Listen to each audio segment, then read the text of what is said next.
శుభోదయం. Global బెతేనియా Calvary ministry తరపున ఉదయకాల సమయంలో మరొక్కసారి మీ అందరితో కూడా కలుసుకొని దేవుని యొక్క పరిశుద్ధమైన మాటలు ధ్యానించుటకును దేవుడు నాకు ఇచ్చిన విలువైన అవకాశమును బట్టి దేవునికి ప్రత్యేకమైన వందనాలు తెలియచేస్తున్నాను.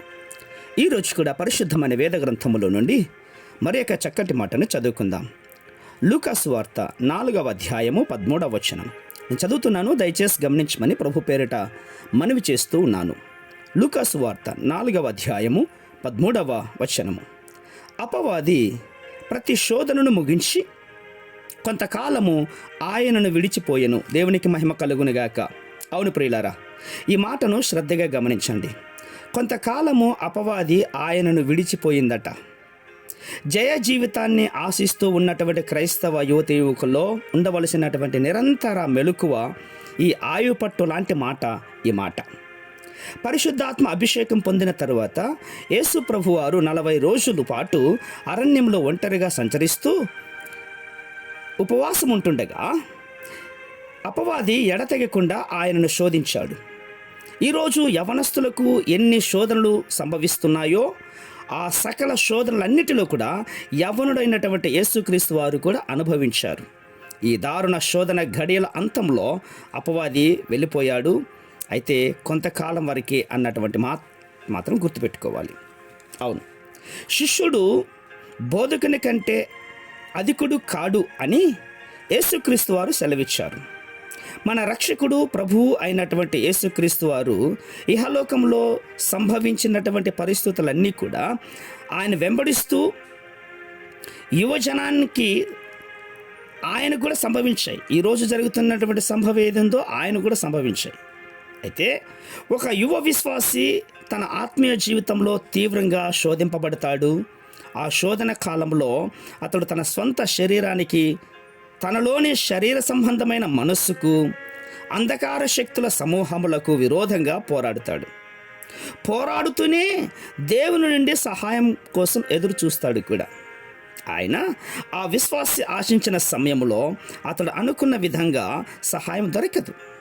చివరికి ఆ యువ విశ్వాసి ఆ దారుణ పోరాటంలో అలసి సొలసి మరి దేవుని యొక్క సహాయం కోసమో అపవాది యొక్క అపజయమో విశ్వాసి విజయము కానీ పరలోక నివాసులకే తెలుసు.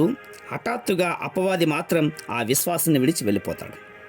అవును, హఠాత్తుగా ఆ విశ్వాసిని ఆవరించినటువంటి అంధకారం పటాపంచలవుతుంది. అతడిని అన్ని వైపుల నుండి ఒత్తిడి చేస్తూ అతడిలోని జీవశక్తిని పిప్పి చేసినటువంటి ఆ అంధకారపు శక్తులు అకస్మాత్తుగా అతన్ని విడిచిపోతాయి. ప్రియులారా, గమనించండి, అపవాది వెళ్ళిపోయాడు నిజమే, అయితే శాశ్వతంగా వెళ్ళిపోలేదు. కొంతకాలం మాత్రమే. వాడు మళ్ళీ వస్తాడు. వెనుకంటే కంటే మరింత తీవ్ర శోధన ఇవ్వడానికి మీ దగ్గరకు వస్తాడు.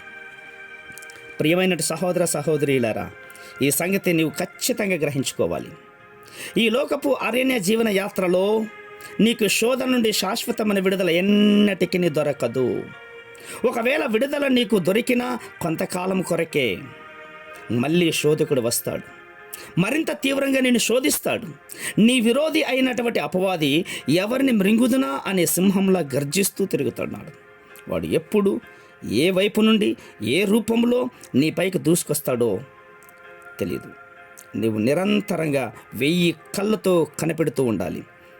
నిశ్చితంగా ఈ యుగం ఉన్నంతకాలం ఈ శోధన తప్పించుకోలేవు. రాబో మహిమ యేసుక్రీస్తు వారిలోకి వెళ్ళేంత వరకును కూడా నీవు మెలకుగానే ఉండాలి. మన ప్రియ ప్రభు పదే పదే చెప్పినటువంటి మాటలు అర్థం చేసుకుంటూ మెలకుగా ఉంటూ దాన్ని వెంబడిస్తూ ఉండాలి. అప్పుడే అపవాదిని జయ జీవితంలోనికి నువ్వు వెళ్ళగలుగుతావు. లేని పక్షంలో పడిపోతావు. అందుకే జాగ్రత్తగా ఉండమని ఇంత లోతుగా ప్రాధేయపడుతున్నాను, మిమ్మల్ని దీవిస్తున్నాను. అలాగే ఒక సేవకుడిగా నా అంతరంగంలో నుండి గోజాడుతున్నాను. మెలకువగా ఉండండి, మెలకువగా ఉండండి, మెలకువగా ఉండండి. అట్టి కృప దేవుడు మనకందరికీ కూడా అనుగ్రహించి కాపాడునుగాక. ఆమేన్, ఆమేన్, ఆమేన్.